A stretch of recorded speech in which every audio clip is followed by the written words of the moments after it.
Well, a very, very good evening to all of you guys tuning in here live to watch the show on Extra Time.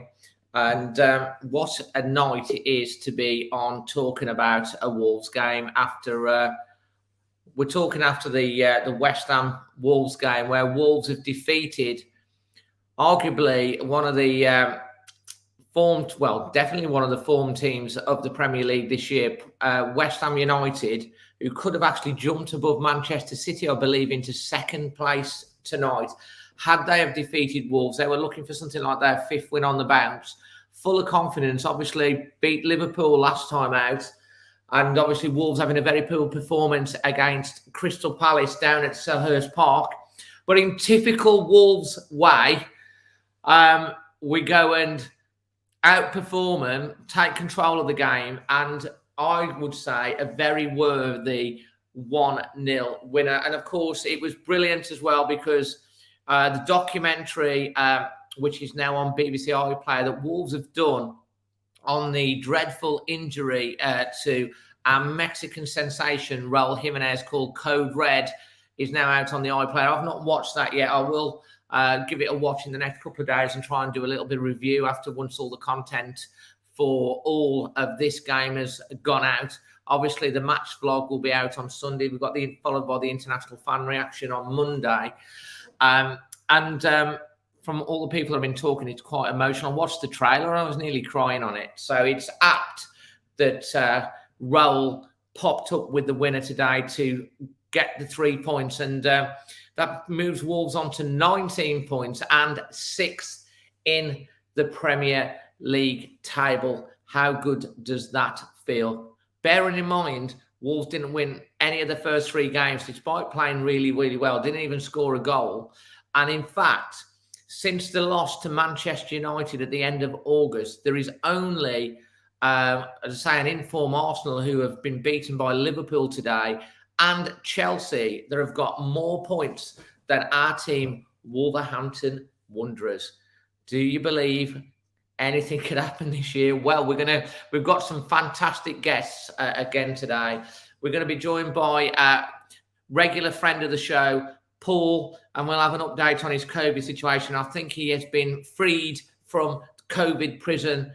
We've got Josh, we've got Matt, and Owen, hopefully, if he can get his camera working, making their debuts as well. And we are going to kick off the show with Josh, who made his debut earlier this year and is becoming a regular in the lineup. So let's bring Josh on to the show. Hi, Josh. You all right, Dave? Absolutely, mate. How are you doing? How are you feeling after that performance? I feel a lot better than I did before the game. I did not expect 3 points today at all. Do you know what, Josh? You probably watched my preview. And virtually on every preview, I will predict a Wolves win. Just because you just have to. And even I didn't. I went for 1-1. However, I will have to say that my dad on the preview, as comedy as he is with his singing and his cuddly toys and everything, he did call it 1-0 to Wolves with Raul, or as he likes to call him, Raul Jimenez, scoring the goal. He got it absolutely bang on. And at the end, he was saying, I told you. Where have you watched it today? In the ground, in the South Bank again. You've been in the South Bank. Just before we crack on to talking about it, I do want to say a big thank you to Spider VPN, who basically support the show. They actually do routers, would you believe, that you can plug into your internet at home, and you don't need to do it. It covers all your devices. So if you want a VPN router, the link is in the description below, and I'm very grateful for them for supporting the show. Josh, you're feeling at full time when that whistle finally went? Over the moon. Absolutely brilliant feeling to beat West Ham, one of the informed teams in the league. 100%. It felt good after that. Felt really good. Absolutely. Katie Merricks is saying in the thing, can Dad give me the lotto number as well? I should have asked him, shouldn't I? Mate, was your dad with you today as well? No, so he's next game he's got tickets for will be Burnley, I think. We got them the Burnley. other day for him, so it's just me and my brother today. Absolutely. And I'll tell you what, mate, well, before we get into it, we just also should say that today's match was, of course, there was a memorial service for Wolves legend Ron Flowers, who is an absolute Wolves legend. And I popped into the St. Peter's before to pay my respect. I actually signed the book of condolences, which I thought was beautiful. And then, of course, you know, the whole ground, including the West Ham fans, who, they are great fans and they will respect legends from other teams. The whole ground stood to applaud. What a life he's had, what a contribution that he's made to the city of Wolverhampton. I thought it was a wonderful send-off for him. Yeah, it was, yeah. He'd be damn proud of that performance today, I would say. So how did you think the game started, Josh? I think my signal's dropped again. I can hear you. Say again, Dave. Sorry, I lost you then. I can hear you, Josh. Don't worry. What did you say then? I said, how did you feel the game started? I thought first 10 minutes they looked like they were going to push on a bit and pressure us a bit, but I thought we really controlled the game. I thought today was if the game plan Bruno told the players to me, it looked as if he said first half, keep position, keep moving with the ball. When you've got the ball, try and keep it as much as you can. And just press them when we could and try and put as much pressure on the likes of Bowen, Ben Rama and Antonio as we could. And I thought we did that really well first half.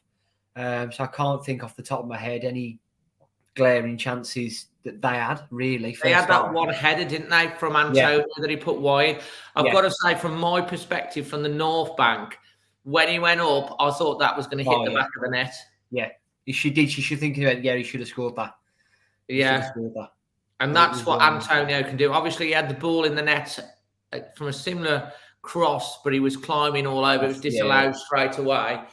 And he did have West Ham did have a spell, did they not? After Wolves had scored, we were on the back foot for about 10 minutes. And he's such a tricky player. But I think that I was worried about Antonio because he has bullied Cody a lot in previous games. And I thought the defence handled him well. And I thought Cody handled him really well today. He seemed to just, have learnt from playing him previously. Yeah, just to marshal him a bit more than he did. He seemed to be, as the ball was coming into him, he seemed to be thinking in our foot, trying to get a foot round every time to poke it away from him. He wasn't giving him the room like you see him in the past. He'll stand 2 or 3 yards off and wait for him to turn. Whereas this time he wasn't giving him any room at all to turn. Well, if you give him turn, because he is quite skillful. Yeah. He's a very, very strong player. He's having a fantastic season. And if you give him time to turn and you let him turn, he's away. And he's a real threat. He's a bit like their version of Raul, isn't he? He's the complete striker. Yeah. He's got that build for him as well. He's got the strength, he's got the power, he's got the speed. He's everything you want, really. It's just obviously if he scored a bit more, he'd be a top Premier League striker. He would be, mate. He would be. And so, what were you thinking? What were you thinking going into the game in terms of what were you hoping for? I was hoping we'd walk away with at least a point. I was in the barbers last night, who was a Villa fan, and he said he doesn't like putting us down and that, especially when we're on the Super Six. He'll always put us for a draw or a win, and he had us down as a 1-0 win, I think. But I said to him, I've had to put us down as 1-1, although I couldn't see us getting it. So you were like me, Josh. I was like. I think it's because we come off the performance against Crystal Palace where we didn't have any control of the game at all. And, talking, we felt that Bruno Lage should have brought in an extra midfielder. The key change for me today, when I saw the starting lineup, that he started Podence. Now, Podence has come on and made a few impacts, but the 2 games he'd started, he hadn't really been that influenced. No. He was very, very influential today, I thought. On the ball today, he was brilliant. He was he'd be bullied there. Was he playing on the right? Yeah, he'd be bullying that right-hand side. And Cresswell's usually a decent left-back. And I thought Cresswell was quite quiet today because I think that's because how far forward Pedence was pushing him. Oh, 100%. And he's such a clever player, and how he picks up pockets and his centre of gravity, because he's small.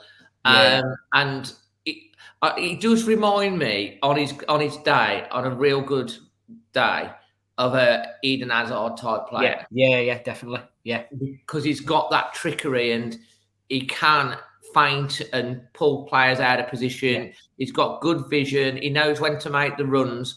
I mean, and the awareness as well for the goal for Raul. Yeah. He looked up, he was composed, he saw Raul, he played it right into it. And of course, Raul Jimenez did the rest, a great finish. Yeah. How did that feel when that hit the back of the net from the south bank?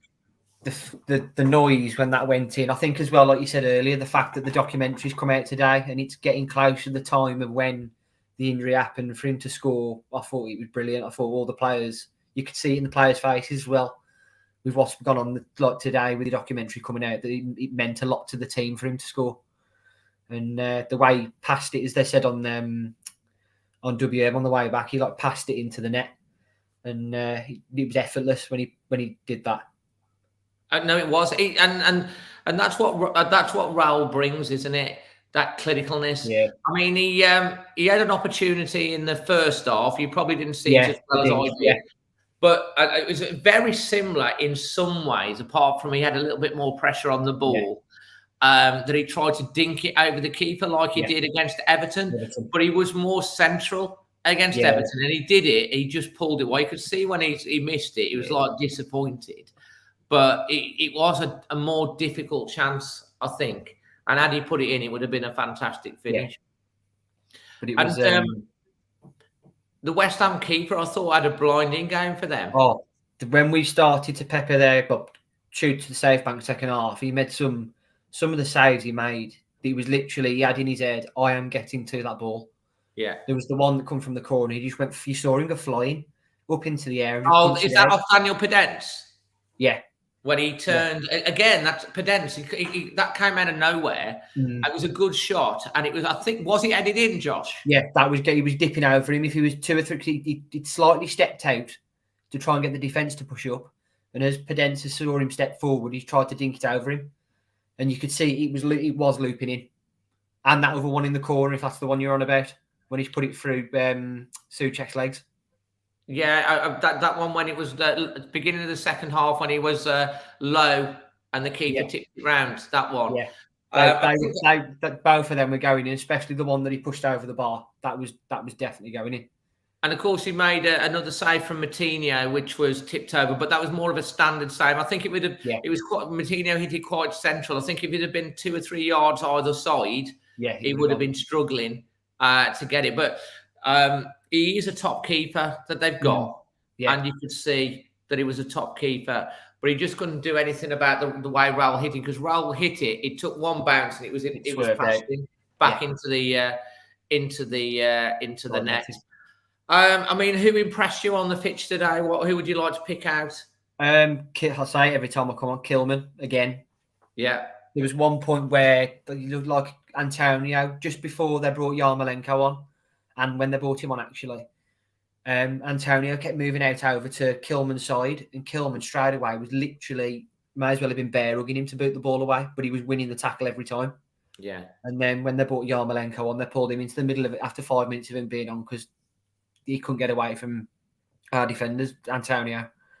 But then, man of the match for me has got to be Neves. He was, even when he got the yellow early on, I thought, oh, well, that's his game. In the second half, he got the yellow, didn't he? Yeah. And to be honest, that was a mistake from Saiss, who underplayed the ball, and he tried to tackle him and he clipped him, but he took one for the team there, didn't he? Yeah. Professional foul, they call them, don't they? I think he tried to get the ball, but it was too far away from him. Yeah, it was a desperate thing, because when you give the ball, I mean, West Ham, they're a very, very good counter-attacking team. They've got a lot of goals with quick counter-attacking team and getting possession in that middle third and taking it off you. And when they get running at you, they're hard to stop because they are strong. And you've seen them kill teams doing that. And it was we kind of like that. I think that's where the battle was won for me. I think the first 15, 20 minutes, they were doing that to us, nicking the ball off us, and we couldn't get a foothold into the game. Yeah. And then gradually we started to get the passes going. And once we got into our stride, we controlled the rest of the first half. And the good thing for me was when we came out in the second half, we continued straight on the front foot. And, West Ham, the worry was when we scored the goal that it was going to be a bit like Leeds again, where we were going to sit back. But we didn't sit back so much. And I thought, they had a lot of pressure.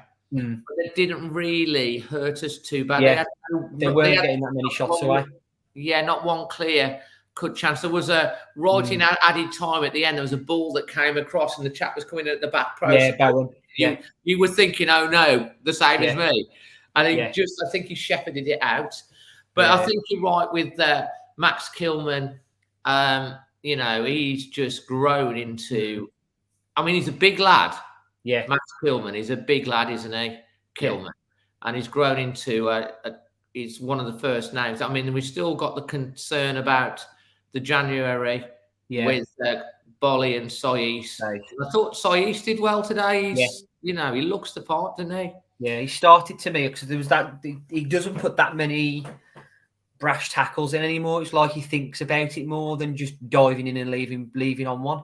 And he's a ball-playing midfielder originally, but he looks so comfortable on the ball, and his positional play is quite good, and he's a proper character. And again, Kilman and also Sois are still keeping Bolly out the side. And like if you'd have said, Bolly hasn't started more than 2 games this season. 12 games in. And he would always be a shoo-in, wouldn't he? But he can't get into the side at the moment. So your overall performance rating to finish, Josh? I'd give it an 8. I'll give it a solid 8 this week. An 8 and Neves. Absolutely brilliant, mate. Well, thank you for jumping on the show. Much appreciated. No worries. Are you away at Norwich next week? Or no, I'm not going to Norwich next week. It's my uncle's birthday. So you'll hopefully be grabbing us. Is it on the telly? No, it's not. No, it's a 3 o'clock. You'll be grabbing a stream. Well, don't forget, if you need a route to Spider VPN, it's the place to go. Absolutely brilliant, mate. Thank you very much. Cheers, Dave. Thank you very much. Time, buddy. Cheers. Look after yourself. And you, mate. Fantastic contribution there from Josh. And if you're watching this live on the YouTube, or you're watching it back, do me a favour, please smash a like on the video. It really helps YouTube. Let you know that you enjoy the content. And if you're watching it back, listen to it back on the Always Wolf podcast on any Apple Podcast, Spotify, all good podcast providers. Always appreciate you leaving us a rating. Well, next up we do have the man, the myth. Hello, Paul. Welcome back to the show. Hi, Dave. Evening, everyone.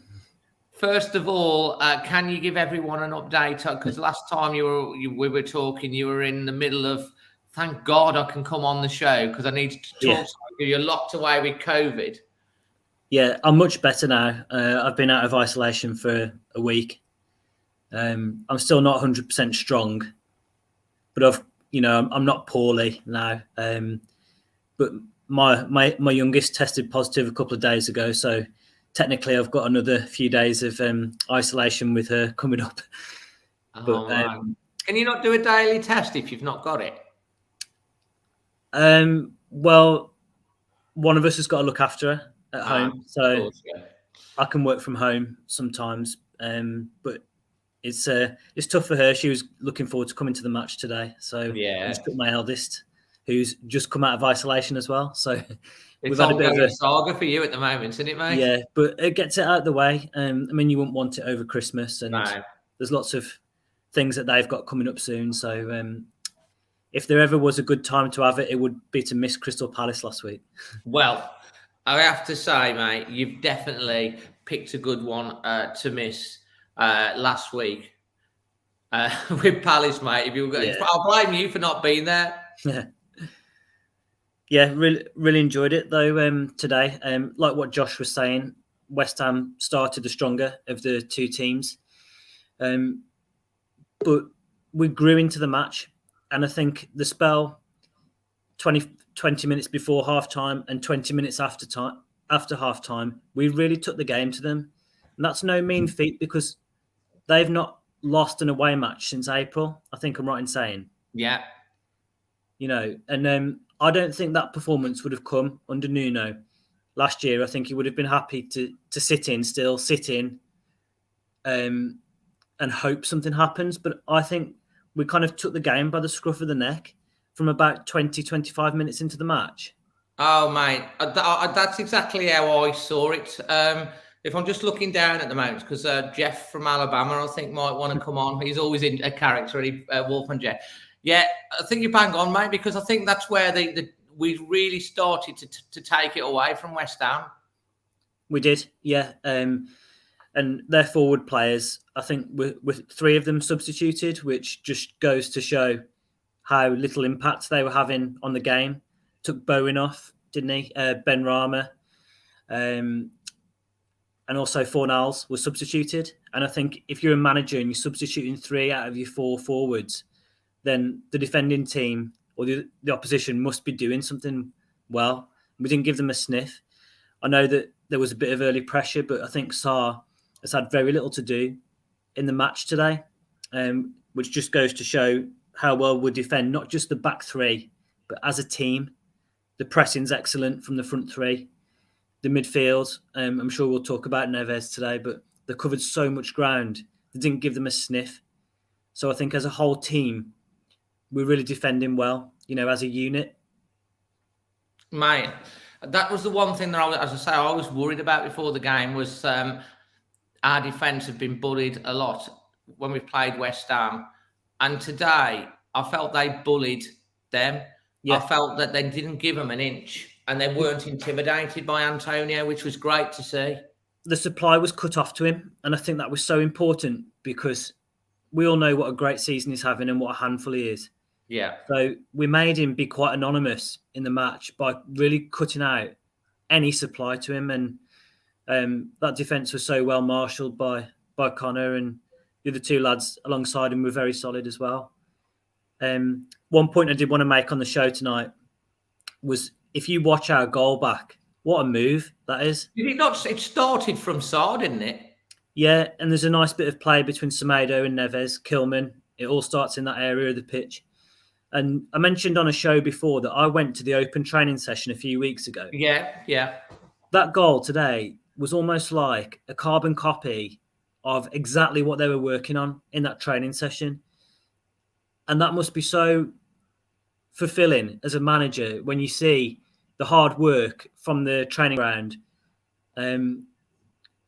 actually acted out on the pitch on a Saturday. And it's all about these 1-2s and linking and not playing long balls to get up the pitch, but working up the pitch as a team.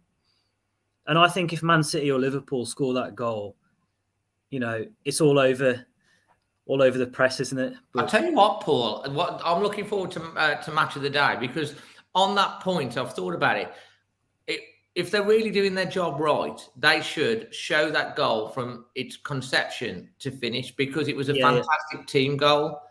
And, there's a lot of interesting games knocking around today. I mean, Watford beating United 4-1, and apparently the United board are having a Zoom meeting to discuss how they're going to persuade the United fans that Ollie's going to the wheels are still on the bus, and then obviously you've got Newcastle 3-3. So there's I think there was a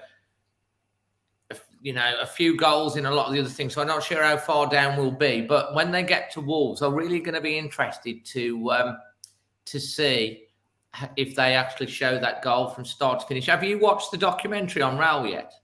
Yeah, I watched it with the girls this morning. We loved it. Yeah, I mean, it's so good. And I wish there was more of these kind of programs on TV. It's so good to see the human side. Yeah. To these players and the family behind them as well. I just think it's really interesting. We've got a lovely family. Family. And I just think he's so brave because the nature of that injury, and in under a year, he's back and he's putting his body on the line again for the team. And I think that just shows tremendous courage from him. And you can't not love him, can you? He's just such a nice man, as well as been an outstanding number 9. And I think we're so lucky to have him. And I mean, his goal today reminded me a bit of, do you remember we beat Villa at home 2-1 about 2 years ago? Yeah. Neves scored the first goal. And then in the second half, I think it was Traore cut it back to Jimenez in a similar position. And he swept it into the corner like that. And it was a similar goal today. But yeah, the documentary, I'm sure there was a few tears shed across the city. Everyone, I spoke. Merv Bennett was, I was talking to him after the game, and he said they were blubbering. And I've heard a few people saying they were blubbering. And I've got that to come yet, because I can show emotion, so I'll probably be blubbering when I've got 5 minutes to watch. I want to watch it over the weekend. I'll probably do a little bit of a review on it in the week. So it might be good to have some contributions from other fans like yourself on that, because I think it's such a great thing that the Wolves media team have done.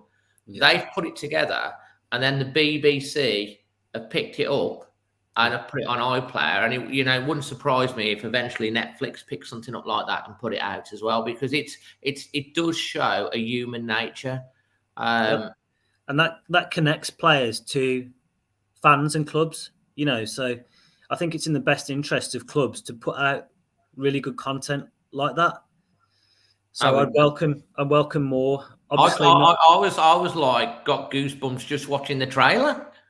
Yeah, and I really admire Nuno as well for going on that programme, because clearly he was working for Spurs at the time, so he didn't have to do that.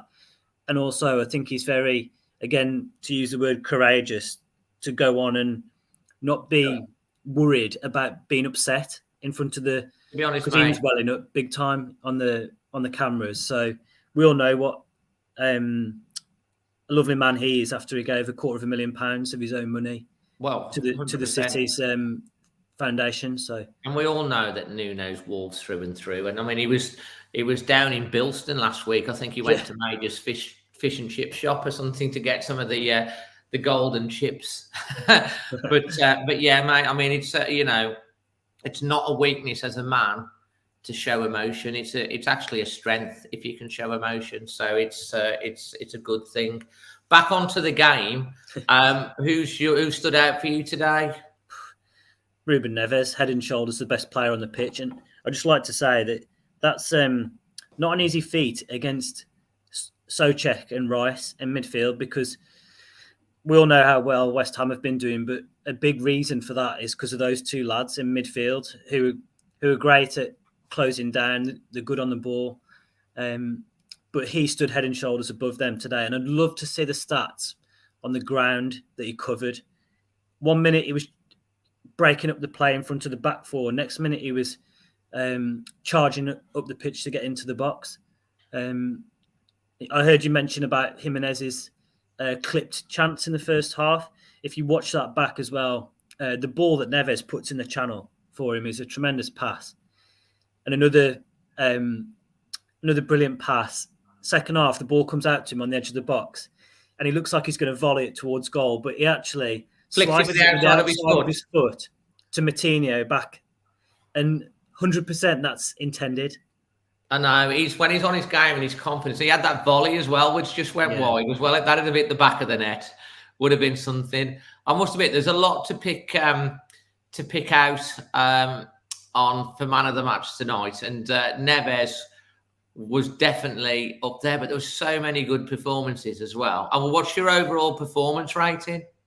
My overall rating would be 8, even though it was a really good performance against a strong team. I do actually feel there's a bit more to come from us. I'm not being critical, but I still think with the players that we've got in the final third, we can score more goals. I think we've scored 12 in 12 matches.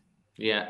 And I think that's something that we need to try and. Do you think at some point that there is a hiding coming to somebody? Yeah, I do. And that could have come in the first 3 matches, actually, because if we'd have scored 3 or 4 in any one of those matches, it wouldn't have been that much of a surprise with how many chances we created. So yeah, I mean, I do think that there are good intentions in terms of trying to score more goals, but if we were picking up like an area to improve, it would have been great to go on and try to get the second. No, it's not easy against West Ham, obviously a strong team, but I do think there's a little bit more to come in the final third. I also want to just say to everyone who's subscribed to the channel, I've noticed it's just members that are commenting. I've just realised I set the comment to just members. I've now changed that to anyone that's subscribed. So get joining in the conversation. Sorry if you've been blocked out. It was I ticked the wrong box today. So you can get involved in the conversation in the chat now as well. I was just thinking there's a whole row of members to the channel and there's no anyone else, but they can all comment now. Yeah, I think you bang on, mate. I think, after the game, I gave it a 9. We all gave it a 9. I think it was the exhilaration, but probably on reflection, I think 8 probably, or 8.5 would probably be there or thereabouts. Will you be going to Norwich away? I will, yeah.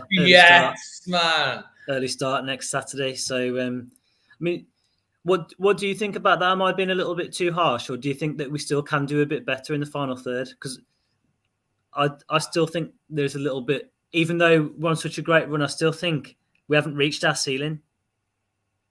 I think you are. I think you're right, mate. I think there's more to come. I think there's definitely more to come because, we've got Neto to come back. And when he comes back and he gets on song, he can just single-handedly create something out. If not, saw Traore today go on 2 barn-busting runs towards the South Bank. And there's still that as a Wolves fan. It's just like, oh, Adama, we've signed the contract. Let's keep you because he offers something that no one else can. And then you've got the back of your mind, if he doesn't sign that contract and an offer comes in January, Wolves are going to be thinking we're probably going to have to cash in. So, but apparently he signed his contract late last time he extended his contract. So I don't know, and I think there's definitely more to come. There's goals across the whole team. Kilman should have scored. Oh, when he did knee or chest it down and then volleyed it in the second half. Yeah. And also on the replay, if you watch, Saiss has a good chance with a header in the first half from a corner up your end. He was disappointed with that because he didn't quite get enough on it, did he? He just flashed wide of the post. No, but what we're building this good run on is a real solid foundation, as I mentioned at the start of our chat tonight. I think we're defending really well as a whole team, and if you're not conceding many goals, you're always giving yourself a chance of winning the match. 100%. Like today with a 1-0. Well, hopefully we'll meet up with you down. I'm going to Norwich. I'll be going down on the Friday, a bit like I did with Southampton. So the match vlog will be quite an interesting one. Because it is a long way to go there and back in a day. So going down, journey down on the Friday. Then I've got a nice easy down the Saturday and the drive back. Extra time for reference will probably be on the Sunday because it's a long drive back. So I'm not going to put any pressure on that. Sutton lad says great performance. Literally watched Code Red. My God, I'm glad I was alone. Blubbing like a big girl. Love my club, always Wolves. That says it all, doesn't it? Absolutely. And don't forget to smash a like. So hopefully you'll be able to come on next week on the Sunday if you're about. All being well, yeah. And just drop us a message and let us know whereabouts you are before the match. Yeah, we'll do. Yeah, leaving nice and early anyway, so there's time for a stop on the way, hopefully, because you need to break that journey up. It's a big one. Absolutely. Jake Johnson here saying, imagine how good this team goes when Bruno gets a few of his signings. He's doing brilliant. We basically knew no squad. I think that's spot on from Jake, because if you look at the team today, really, there's only Hwang that's new. I know there's a change of goalkeeper, but, if we can add a couple of extra signings to this squad in January, it would be really exciting prospect, I think. 100%, mate. Well, thank you very, very much for coming on. We're going to be getting Matt on next. Then Owen, if you're there, turn on your camera because I can only see the thing. We've got Max that's going to be coming on, and we've got the other man, the myth, the legend, all the way over in Alabama. We've got Wolfman Jess that's going to close out the show tonight, which is going to be great. And he's always brilliant to listen to on the International Fan. So, Paul, thanks for joining us again. And I know you always listen to it back on the podcast when you're out and about, don't you? Yeah, on my commutes to work, I enjoy listening, yeah. Lovely, mate. Take care, and I hopefully see you down in Norwich. I'll be there. See you there, mate. Cheers, everyone. See you. Bye-bye. So that's Paul. Brilliant, top bloke Paul is. And next, we've got a first-time caller making his debut. Hello, Max. Hello, Dave. Hello, everyone. Hey. Yeah, first off, I just want to say, I've watched that documentary here wrong, and I was much blubbering myself. The Code Red? Just the amount of work that to put in just to get him back. Oh no, mate! I haven't watched it back yet, but it was good to meet you today as well. Yeah, as well. I want to say as well. Next week, big up the ladies. FA Cup action against Forest. Absolutely, again. Absolutely. I'll be there. Oh yeah, because the ladies are doing well, and hopefully they'll get it. They beat Forest last time with that long range effort, and hopefully they can do it again. They're having a great season. I'm still unbeaten. You got a few people saying hi to you on the chat. And I'm Merv. Hello, everyone. Katie and Carl. Hopefully, I'll meet a few of you all at the Liverpool game. I'll be in the North Bank again in NL4 for that game. Fantastic. And how are you feeling about that performance today, Matt? First off, from where I was sitting, we sat back a bit, but then second off, we came out of our shell. Neves again, as usual, hard worker. Hwang, the little Korean. We just love a Korean, don't we? At Wolves. I mean, the Raul goal when it went in, the scenes. Oh man, I bet it went absolutely nuts, didn't it? It did. As well, I was saying to a few people in Arthur, Antona, we had to watch him. We had to. Because you give him one chance and he scores. He scores every day of the week. 100%, mate. 100%. And I guess you were going ballistic when that goal went in. Oh, absolutely. And Jake Johnson says critical matches coming up against Norwich and Burnley, must-win games, considering the run of fixtures coming up. I wouldn't say they were must-win, but they are very, very winnable games. And we do, as he said, as a tough run of fixtures coming up. But on this performance, on our day, we can beat anyone. And we've got Cyberlever here, who's a West Ham United fan. Have to give it to you guys. Our players are asleep. You could have scored 4. I mean, it came to something at the end when the South Bank were singing Champions League, you're having a laugh. Now, I've got a great respect for West Ham.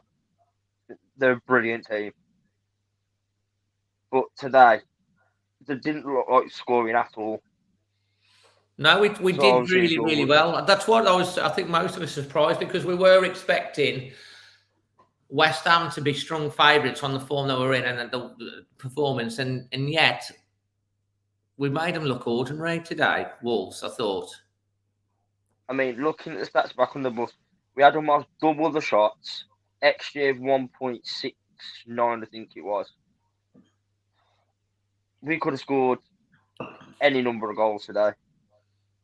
But we got the 1-0 to the Wanderers is enough. I was hoping it weren't going to be like one of them 3 games at the start of the season when we were having a lot more possession, more shots, and then lost 1-0. I was hoping it weren't going to be one of them, but we did put the ball in the back of the net and we got the win. And it was a bit nervy for a few minutes in the second half, but we got the job done. I mean, as well, coming back onto Nuno as well, I was at that Spurs Cup game in the South Bank, and I just knew it was going to be a typical Nuno performance, dragging it out. And then, obviously, people still going to be, Nuno's legend. He is, but now we've got to back Bruno. And I've said to a few people by me, we've got to back Bruno in January, because if we don't, we're going to fall flat on our face. Yeah, I think the January window is going to be very interesting. I mean, it's always a difficult window to bring players in. However, if you are, pushing towards the top of the table, I mean, with Newcastle, for example, with all the money that they may have, they're bottom of the table. I can't see many players wanting to go into a relegation battle. Whereas if you're pushing for Europe and top four and cups and things like that, players are more likely to want to come. I also think that Wolves will probably spend bigger in the summer, but I think we're not going to really see the true reflection of a Bruno Lage team until we've had 2 more transfer windows. But again, you talk about January. We're going to talk about this lots more over the coming months. I think Wolves need to move fast in the January window. Matt, to finish off on, who's your man of the match today and your performance rating? My man of the match, he's got to be Big Max Kilman. The lad, I mean, for someone who starts off playing futsal and then Maidenhead, I mean, I was critical of him last season, but this season he just looks like a totally different player. Absolutely. And your performance rating, mate? 7.5 to an 8. 7.5 to an 8. Absolutely top man.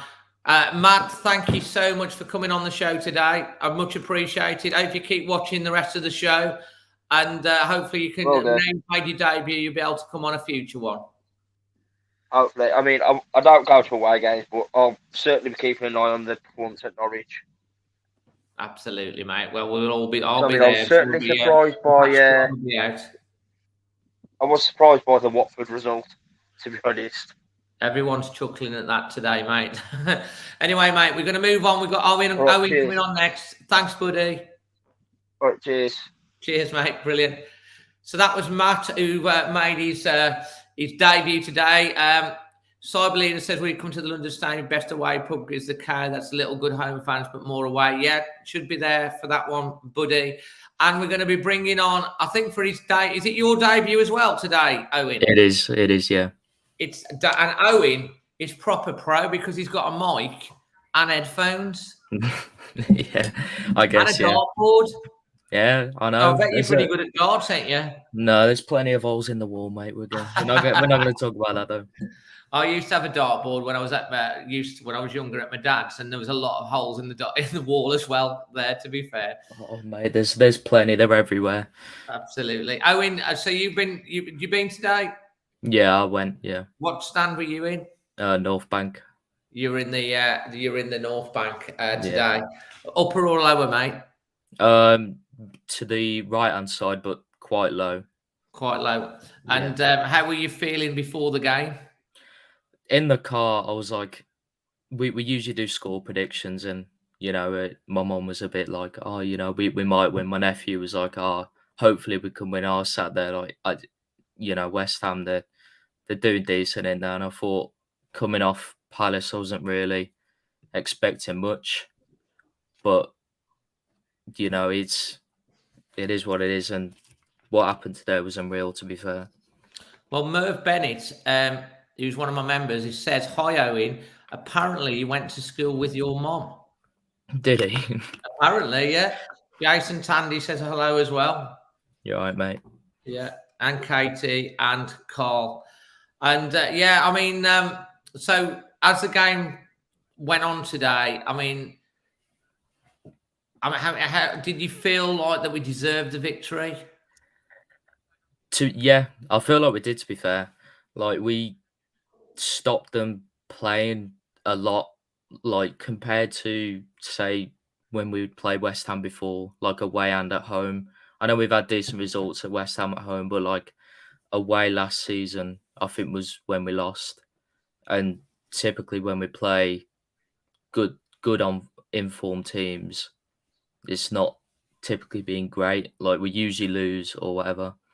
But like today, we were so much better, and it was as if we deserved the win, and almost we were West Ham. We were on form, and we deserved to be up there fighting for Europe. Well, to be fair, mate, we're now up to 6. Last I heard, Arsenal were losing to Liverpool 4-0. What was the final score there? No, I think it stayed 4-0. No, yeah, it did. I was watching the game downstairs and hoping Salah bags for my fantasy, which he did. And yeah, How are you Liverpool are doing in your unreal. fantasy league? Not great, I can't lie, but Salah got me through this week, to be fair. You got any Wolves players in your fantasy football team, mate? I did have Cody. You did. I had him in last week. You got But some then points after for clean Palace. sheet today, this wouldn't you? I know, it's typical, to be fair. Always happens. It's always the way, mate. Absolutely. And how were you celebrating when that goal went in? Being in the North Bank, like, it was all like, oh, what's happening? Where's the ball? You know, you don't really see it. And then I see Raul hit it and it go towards net. And you kind of know, don't you, really? And then everyone erupted and it was great, to be fair, seeing him score, like, once again at home. Like, you know it's not a one-off against Everton, because from what we've seen, he's fully back. He's back in form, isn't he? Oh, he's everywhere, mate. He links up the play. You know, it's a fantastic strike. Obviously, had a couple of other chances that he might have been disappointed with. I think the one in the first half was a very difficult chance from the angle that he was at. Almost got it. He got it over the keeper, but it just spun a little bit wide. But the clinical finish for that, the goal, as I think Paul mentioned and a couple of others have mentioned, the way we played it, and it was such a team goal, and of Daniel Podence as well, the composure to look up and play the perfect ball into Raul to finish it off. And Fabianski? Is it the keeper for West Ham? I think so. Yeah, he had a magnificent game, and he just couldn't get to that one. But I think he kept West Ham down to losing 1-0. Oh yeah, definitely. And after 1-0, I mean, how were you feeling when they started to get a little bit of a grip on the game just after the goal? I was getting a little nervy. Yeah, I was thinking, oh, here we go, you know, typical. But to be fair to them, they held out, and there was a bit where they kept coming down Kilman's side. Yeah. And like, so I was right there watching it, and Kilman was unreal, like, stopping them. Like, he kept staying tight to him, not, you know, diving in or whatever, and just nicked the ball away, played a nice little pass, like the composure in the defence, like, it'll get played back to Jose or played across the defence. Everyone's like, just get rid of it. But like, I believed in him, and the composure and the mindset they had to just, you know, keep hold of the 1-0 and the playing out from the back. He's such a revelation this year. And you the one thing you would have said, I mean, I'm not sure that he would have got into the team under Nuno. No, neither. I don't know. I feel like with Bruno, if he sees someone plays well, he'll back it. So like with Nuno, there was like really small amounts of changes. Where with Bruno, someone could have like a really good game. Next thing you know, they're either in the starting lineup or they'll come on earlier, and it's good to see. To be fair, like, people are fighting for their place. And Jason Tandy says here, Kilman is a unit. I think it's fair to say he is a unit. He is, yeah, definitely. But he's got presence, like you said. He's quite a bit. He is a big unit. He gets tight. He doesn't get easily turned, and he's skillful. He nicks and when he gets the ball, his distribution is really good, and he's very good in the air. Yeah, he gets forward as well.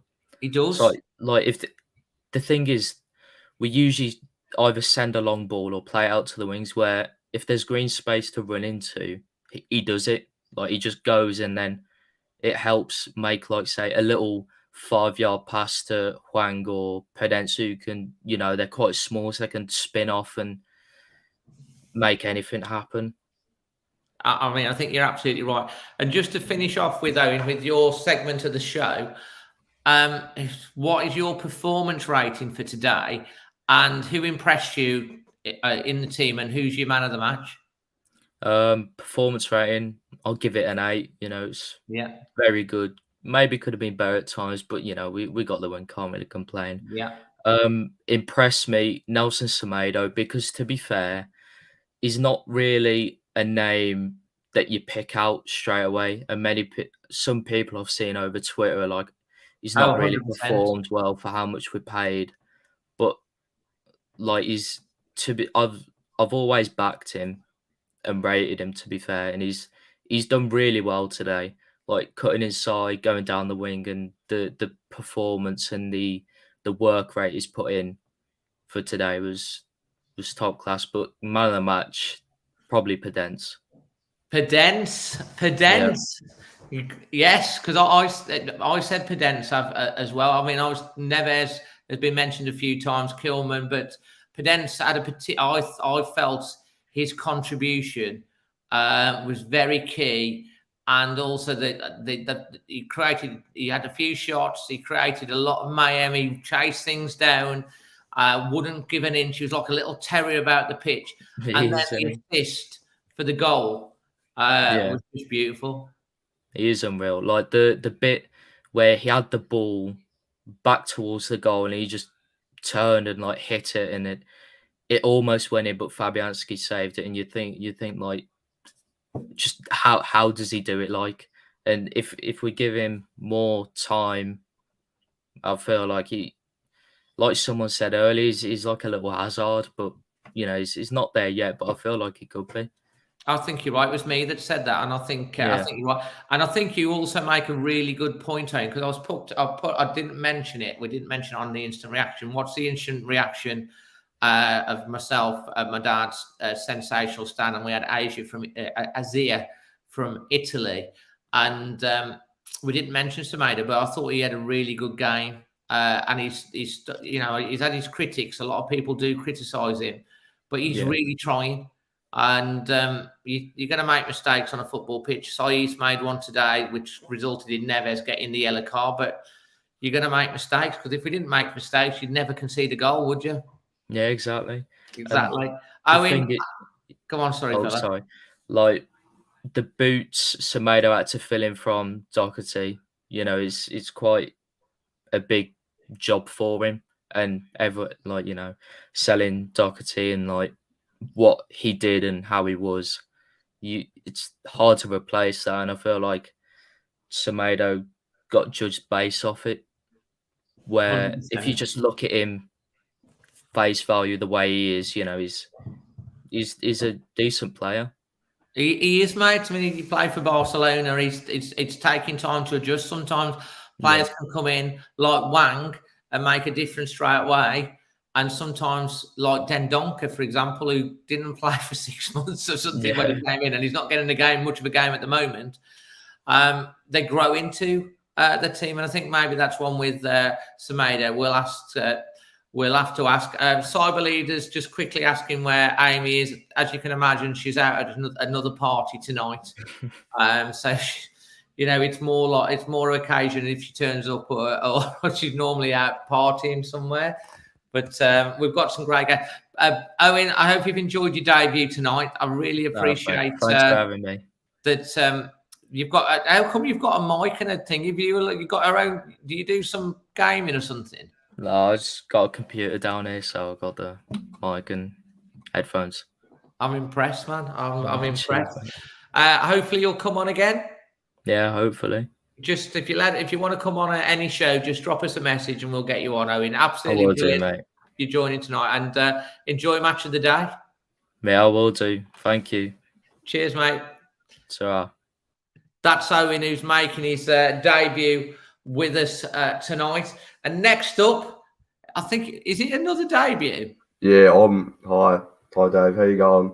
Hello, you're Max. So tell us about you, Max. Yeah, I'm from UFC AU. What's that? Yeah, so I'm from Australia. I've only been supporting the club for about 2 or 3 months now, when the season started, and I've only been supporting for 3 months. But yeah, I'm a big fan of. Started to become a big fan of Wolves in your channel, and being from Australia, it's really early this morning. Just got up. Well, we're delighted to have you on. Could you do me a little favour? Could you just move your camera so we can get you more in the middle of your screen? Yeah, all that. Is that good? That's better, yeah. Now I can tell the Australian. So whereabouts in Australia are you? I'm from Melbourne. It's the southeast city. Absolutely. And Melbourne's been in a lot of lockdowns, hasn't it? Yeah, we were the most locked down city in the world, I think. Yeah, it was unbelievable. I think about 200 something days. I know, absolutely, mate. I mean, 200 days in lockdown, that's mad. Yeah, I know. It's ridiculous. In my school, it was really ridiculous. But yeah, it was all right for me to deal with, I guess. So I need to ask you as well, Max, how is it that you ended up supporting Wolves? What was it that drew you to Wolves? Me, like, it was kind of like, I don't really, there's not many Wolves fans over here, and I really thought, I like going for teams that not many people support. Like, a lot of my friends, they support, Manchester United, Chelsea, and stuff like that. But, like, I thought, people were trying to recommend me teams. I was thinking, like, Crystal Palace, I went maybe, I was thinking also, and then I just thought of Wolves, I liked the team. There was something about the team I really liked. You like the colours as well? Yeah, I love the colours. I love the kits. I'm getting a kit for Christmas, getting the away kit, which I'm really excited to get. Well, I expect you to be on here in that kit, mate. Yeah, I will 100% try to be on. I'll try to join every week from now. But yeah, it was just the colours was the kit, and also just when I started following the team, I thought I love the fans, especially the away fans I saw in Southampton when you did your vlog. That's when I first heard about you. Did you enjoy that? Yeah, I loved it. And I love the chants, the Royal chants, the Ruben Neves chants. Yeah, it's just unbelievable. I really like it. And that's what made me just love supporting Wolves. Mate, well, I'll tell you what. I know a couple of people that are in Melbourne. There is a club and there is a pub where they meet to watch the match.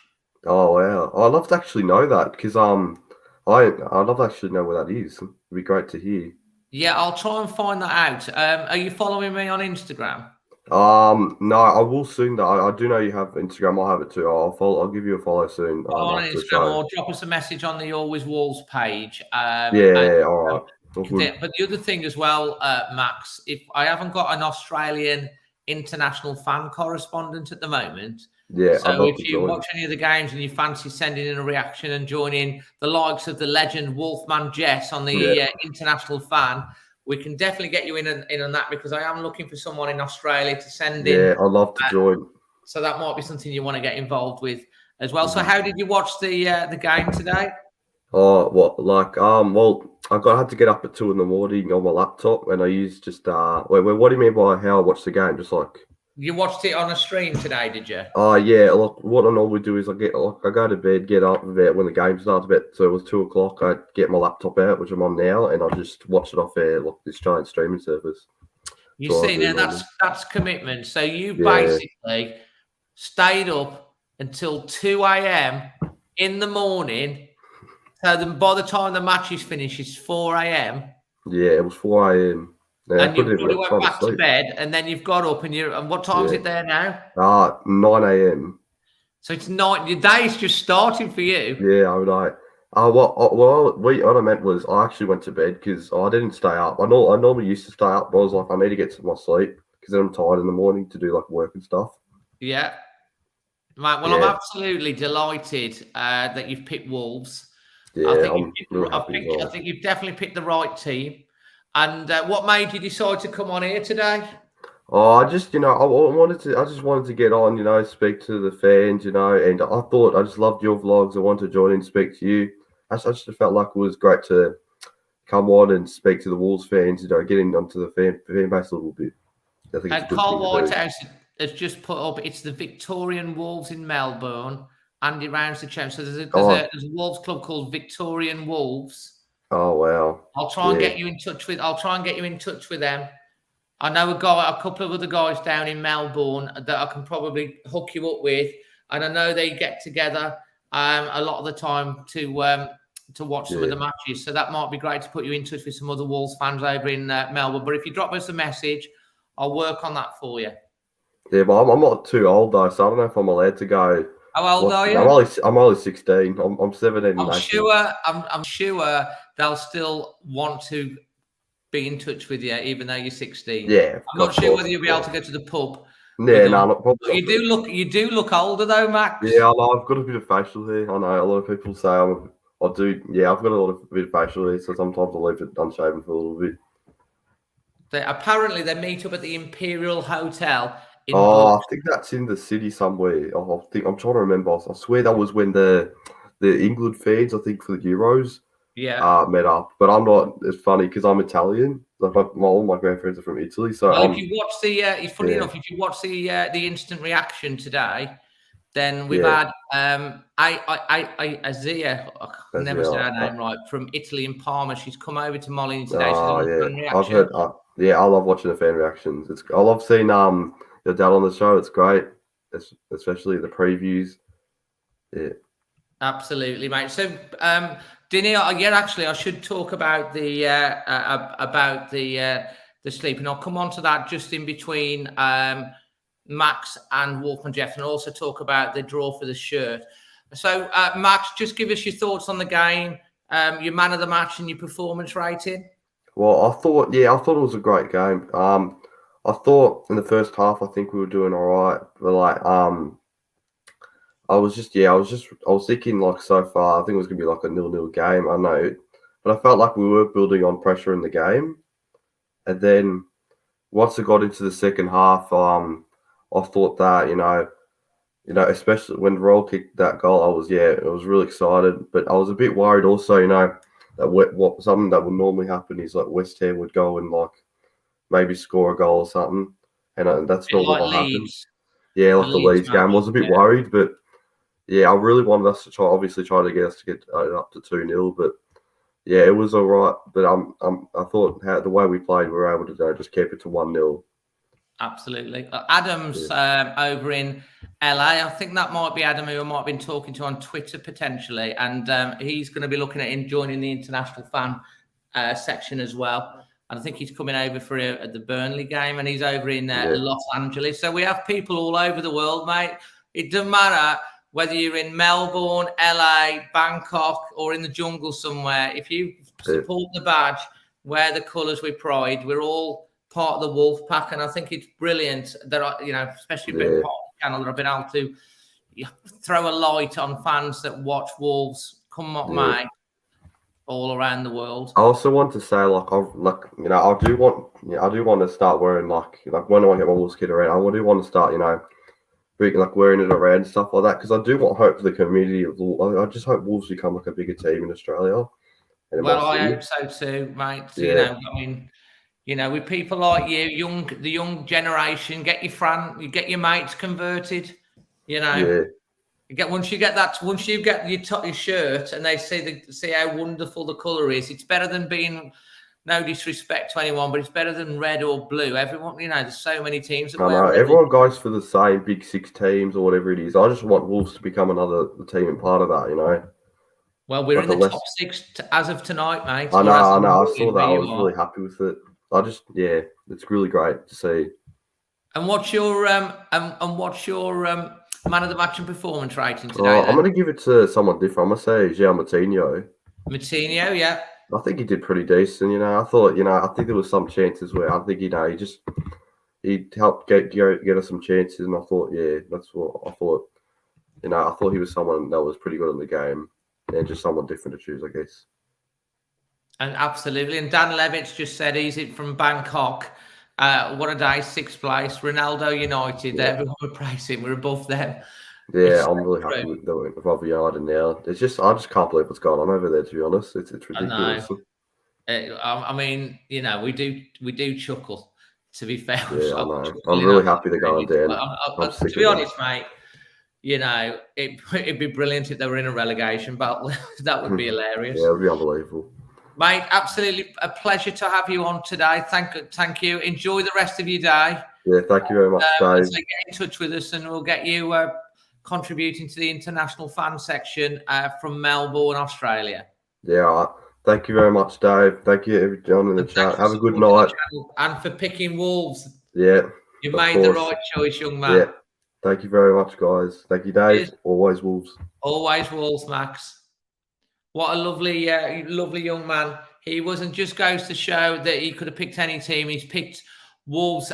Dinny actually asked earlier on, who's again from Cork in Ireland, who's part of the international fan section. can you chat about the sleep out? Yeah, I should mention that I did the sleep out at 8 days ago in the North Bank. I personally, thanks to everyone that helped, raised over £1,300 for that with the Good Shepherd and the Wolves Foundation, and they're nearly close to the target of £50,000 raised, which is going to help those less privileged in and around Wolverhampton. You know, give someone a shower, somewhere to sleep, get them off the streets, and food for those that need it. So thanks for everyone that supported in that. And I should also say that the draw for the shirt, which I'm giving a giveaway, but just a bit of a heads up, I've just recently gone past 5 million views on my YouTube channel, which is amazing. So I'm giving away a Wolves shirt. I was hoping to do the draw tonight, but I haven't had a chance to put the thing. So it'll probably be drawn on extra time next week in the Norwich game. So if you want to get in the draw to win a Wolves shirt, let us know on that. And the last but not least, from Australia to Alabama. Hello, Jeff. How you doing, Dave? And look at that lovely T-shirt that you've got on there, mate. The International Wolves fan. What am I off my merchandise store? I love it. This is what's called kissing up to the host. That's how you get. Really that's how you get on these things. Mate, and I saw you posted on Twitter about meeting Azia today from Italy, and it was lovely to meet her, mate. And I really, really, really mean this. I look forward to the time that I can meet you in person, mate. Hopefully that we can make that happen one day. That would be a blast. Can't wait to go to a match with you one day and hang out and meet all the Wolves fans there. And I feel like you kind of know the Always Wolves family. You know, whether it's sharing on the videos or there's those of us who are on the international chat, we've got a super secret chat thing that we do. And just, responding to each other. It just feels like a big family. And I do want to say you are the one that makes us who aren't in Wolverhampton, who aren't in the UK, feel like we're connected and a part of it. And so thank you, Dave, because you make room for us and you help us feel valued. So thank you. Thank you for that. I appreciate that, mate. And, we go to the games and stuff like over here, but you guys are so committed wherever you watch in the world to supporting the Wolves. I mean, like, as you just said, the young man there, 2 a.m. in Melbourne. I know that, the time differences. I mean, Brian from Thailand is normally up about 3 a.m. in the morning watching. And it's just a brilliant community. And there's fans all over the world, and your commitment to supporting the team day or night is valued. And that's why, there's a lot of other channels from other clubs that have really loved the international fan feature and they hadn't thought of it. And I'm glad that we can get that on. It's always usually the last bit of content to drop on every game. And it's also brilliant when you can come on to the extra time show. Yeah, I do appreciate it. I do miss Amy, but she's got to be the party girl, and so I totally get that. She's always partying, mate, all the time. I tell you what, today is a good reason to party. So we have I think it's maybe one of my favorite, or certainly one of the happiest matches of the year so far. I don't think we've played at our absolute best, because I think Paul said that there's more to come. Yeah. Because it felt like, the irony was, for a while, the first 3 matches, if you remember, we played very well and lost. And then we had some in the mid part where we didn't play very well, but were able to come out with a win. And so it's nice to have one where we played well and came out with a win. It wasn't a perfect match, and I know people are saying that West Ham didn't perform as well, but I got to point out the fact that one of the reasons West Ham didn't play as well was because of Wolves' performance. They were trying to respond and react to us, and that kind of threw them off. So I get that they weren't on their A game, but we've got to take some credit for pushing them off their A game and not letting them back in. They started off, I think, very strong. I was a little concerned going into the match. Because, Dave, they're... I was the same, Jeff. I was the same. their form had been fantastic. And Yeah. then starting at the first 10, 15 minutes, I thought, okay, all right, just keep it together. Don't lose it. And I think the key at the beginning was we didn't lose it on our defense. And Kilman has been fantastic this year. Saw didn't get a lot of knocks, but he's been there. He's solid. Obviously, Sar's distribution. Yeah. I mean, I love Patricio, and I think he was a great shot stopper. But Sar's distribution is fantastic. Yeah, it's kind of like it's like a pinball machine, and he's winding us up to move forward. And it used to be we were coming more from our wing backs, and our main attack was coming in from the sides and doing the crosses, which we still do that. But the way the distribution is working, we can come at you at any part. Then about 15 minutes or so, we started to turn our jets on. I was surprised we didn't score in the first half, which does point to the issue that we're still dealing with finishing. You know, I think it could have been 2-0, if not 3-0. Yeah. But that's something to still work on. But come the second half, the goal itself, obviously it's Raul. Every time he scores now, it's going to mean so much. But I initially, at least from watching it on TV, it was probably different where you were in the stands. Watching it on TV, you couldn't see who it was at first because it was a wide shot. You couldn't see whose jersey it was and the position. And the way that goal came from so far back, I assumed, Dave, that had to be a Neves goal because it seemed like a Neves goal. But it was Raul, and that was fantastic. So we started shouting and my wife's cats ran away hiding because we started screaming so loud. Now, I have a dog, but Beth has a couple of cats who happen to be in the same house as me. I don't have them. It was, so we really were enjoying it.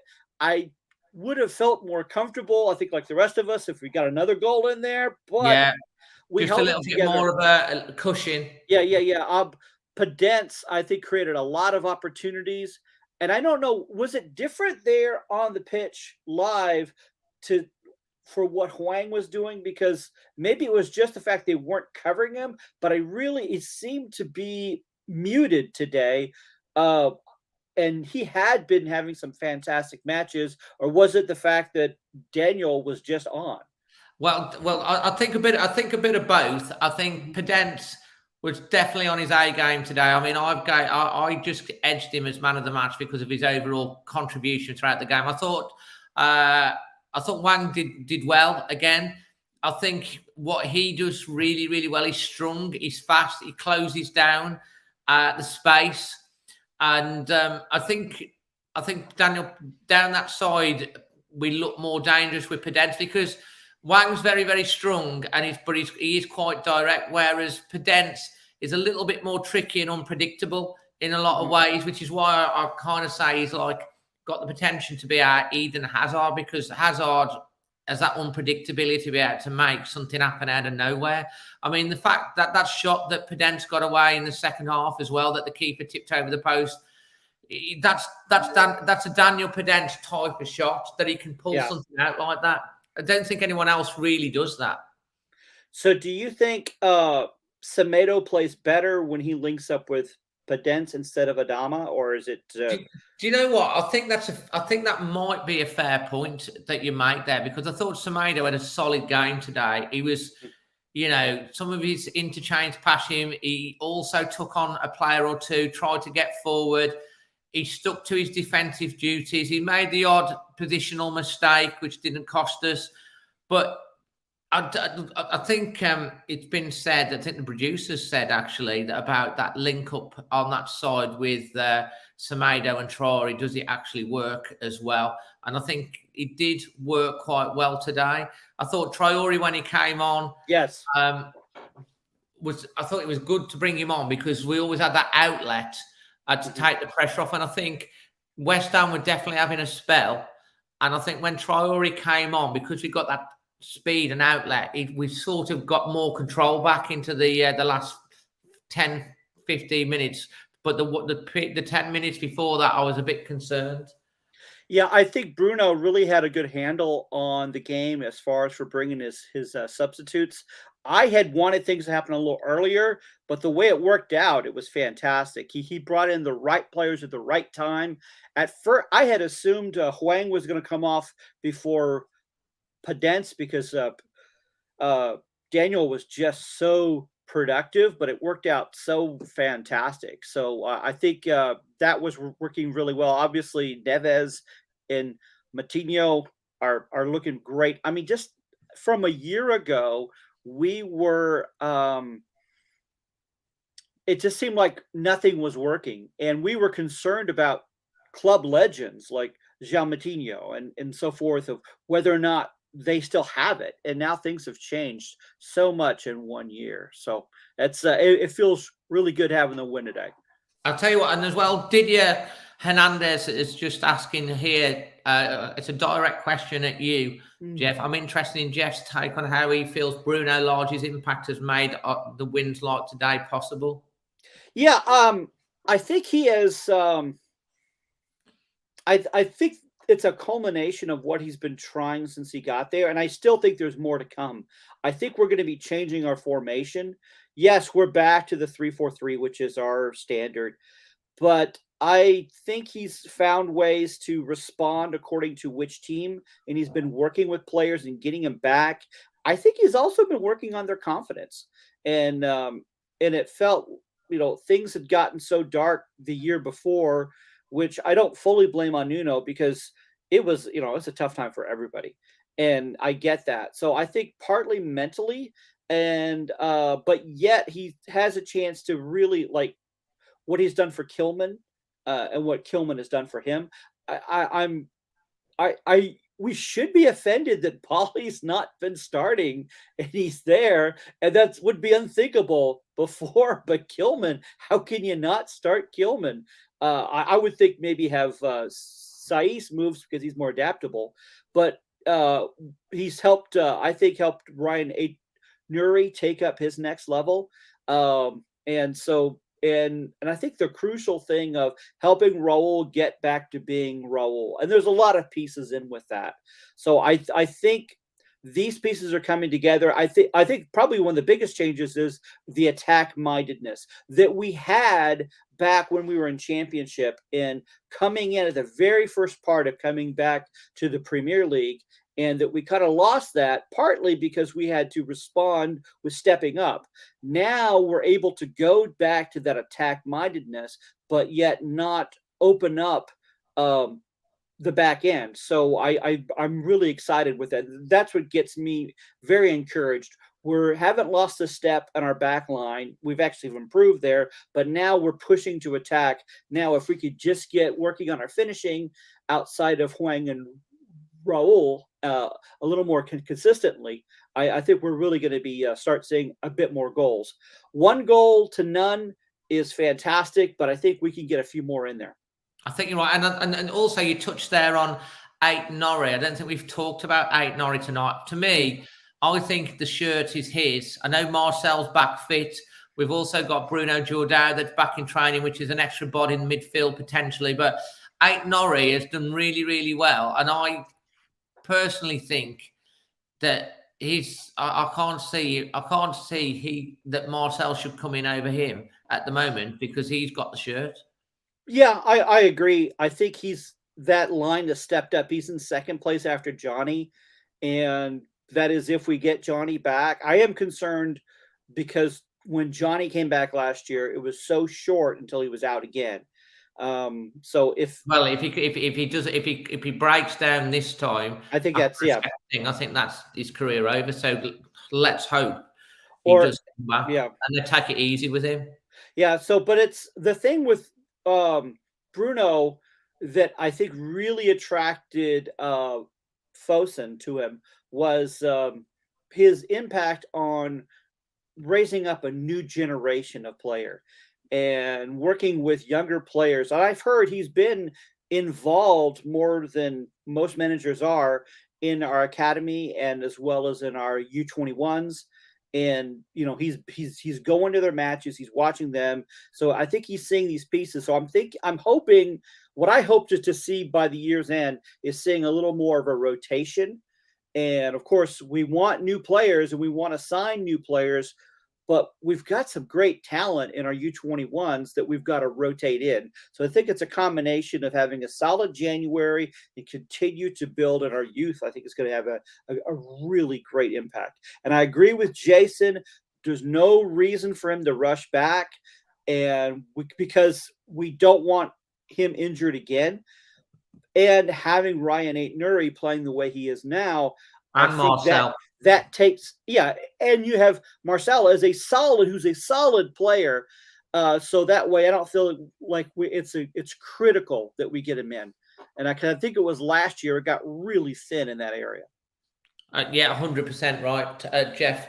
And you always talk so well and knowledgeable, which is absolutely. I'm fantastic. Making this up. Totally making this up. No. You love your football. And was it the team you support over there where you are?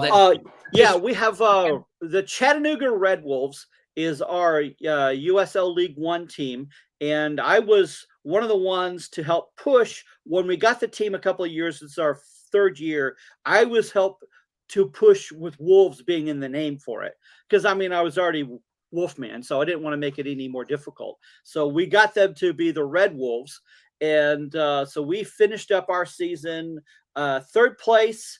We got ourselves to the quarterfinals. We took a trip last weekend to Greenville for our quarterfinals. We fell to Greenville, and right now I should be watching it, but I want to spend time with you guys. Greenville is taking on Omaha for the championship for USL League One. So. Fantastic, man. I know that you love that, which is really good, because we were talking on WhatsApp about it and everything as well, mate. And what time is it over there in Alabama? It's it's 4:22 in Alabama, but we keep our clocks on Eastern time zone because we work in Chattanooga, which is only about an hour away, and that's an Eastern time zone, so we're right on the border. Like last week, we went to one of the closest teams to us, which was a 6-hour drive. So that was a quick for us away game.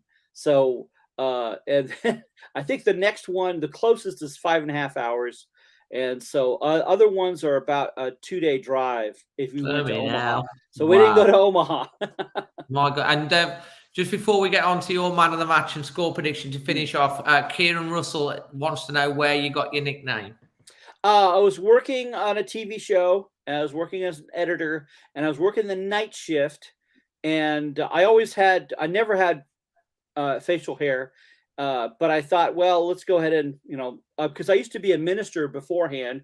And so I had to keep, had to make it look like I was respectable. So I was editing at night and no one else was there. So I thought I'd just let it grow out. And then one of the engineers had seen me and he started referring me to as the Wolfman, that at night, I'm turning in on my wolfish form. And so I got that nickname. It has nothing to do with wolves at first.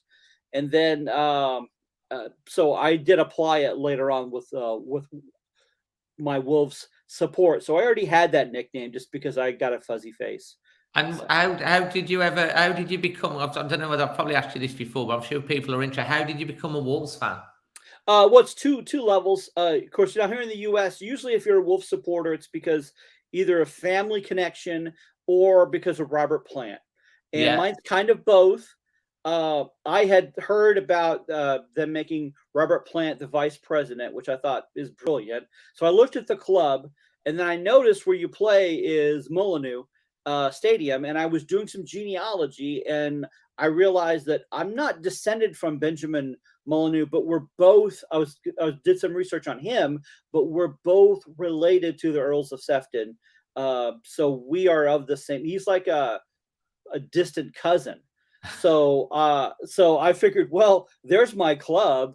They have a stadium named after my family. I'm not a Molyneux now, a different line. It was just meant to be. It was fate. Yeah. So it's and the Wolfman bit as well. Yeah. So I already had the Wolfman I had the name connection, and the vice president's Robert Plant.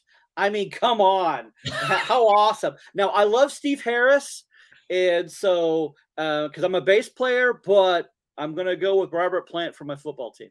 Absolutely brilliant, mate. And just to finish off with, mate, let's hear your performance rating and our final man of the match. I'm going to be really interested to see who you're going to give your man of the match to tonight. All right. Well, I'm along the same lines with you. I think it was 8.5, partly because, and I think I'm leaning more towards 8.5 because West Ham was coming in at such great form. And again, I'm pointing to the fact that the reason West Ham didn't play as well is a lot attributed to us. So it's that full package, and I do see areas to improve, but generally speaking, I think that we played solid across the board. So I'm going to go for 8.5 rating. Yeah. And your man of the match? My man of the match, I could see Neves. I could Saw. I don't think he was challenged enough. Kilman was great. I know Roll's goal was fantastic, but I got to go to Daniel Pedence. He was the king of creativity. And when a lot of the chances that were happening, you saw them go through Pedence. If it either started with him or along the middle. And it was in ways that he wasn't just trying to get the ball and just kick it as soon as he gets the ball, as some players do. But I think that, I think a lot of the good things came through Daniel Pedence today. And Ron Flowers, a legend indeed. Oh, absolutely, mate. And, he would have been damn proud of that send-off and performance today. And to be fair as well, I kind of edged with Daniel Pedence. I think it's been kind of split between Neves and Pedence, but I think overall, because I've got the casting vote, I'm just going to stick with Daniel Pedence. It's your show. It's your show, man. But yeah, we should say again, absolutely emotional. What Wolves did today, the remembrance. I did go down to St. Peter's Church and I signed the book of remembrance today in the church. And if you watch the match vlog, which I know a lot of you will, which will be out once I've edited it sometimes tomorrow, I do have a little piece and segment in my match vlog where I do go into walk through the doors of St. Peter's Church, and you do see the photo painting of Ron Flowers, and it was lovely what they did today. And he may be gone, but he will never ever be forgotten. And I think that's a really good note to finish the show on top of the fantastic performance. Wolves sitting in 6th place. I don't think anyone that plays tomorrow can go above us. I think if Tottenham win, because we got better goal difference, we would still stay above them.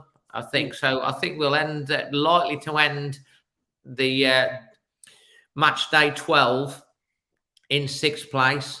And bear in mind, the first 3 games we didn't get any points at all. That's saying something. And if we can get results against Norwich and Burnley, which people have said are both winnable games. Norwich, of course, won their last 2. It ain't going to be easy next week going to Norwich when they've just got a bit of confidence. And Burnley are always a tough side to play, and we've got some tough matches coming up. But if we can get 4 points out of those few games, we'll be in a real strong position going into, anything is possible. I mean, anything's possible. And I got laughed at, Jeff, when at early season when we lost the first 3, and I said I believe that we can get top 6. Yeah.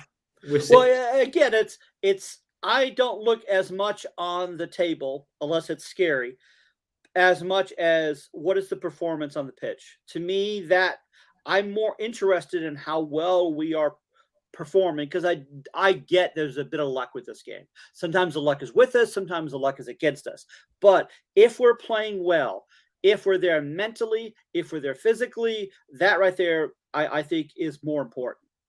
And if we play like we are playing, like we played today, we're not going to get 4 points, Dave. We're going to get 6. Mate, I think you're right.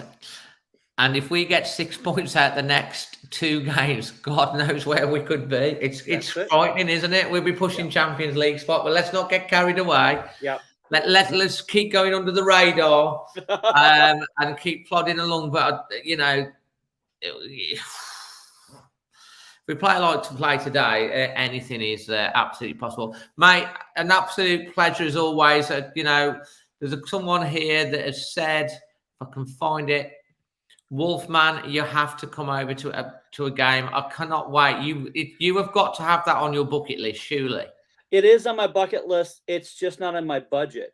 So, yeah, not just yet. Yeah, I work hard at work, but and I'm not getting the rewards I'd like to be able to get there. So, so there's also, my daughter lives in Canada, so most of my vacation time and budget for vacation is to go see her. And as much as I love my Wolves, I like my little girl in Nova Scotia. So absolutely, mate. But I've got a sneaky feeling that next summer Wolves are going to be playing in America pre-season. That would be, I know a place people keep mentioning a lot is Houston.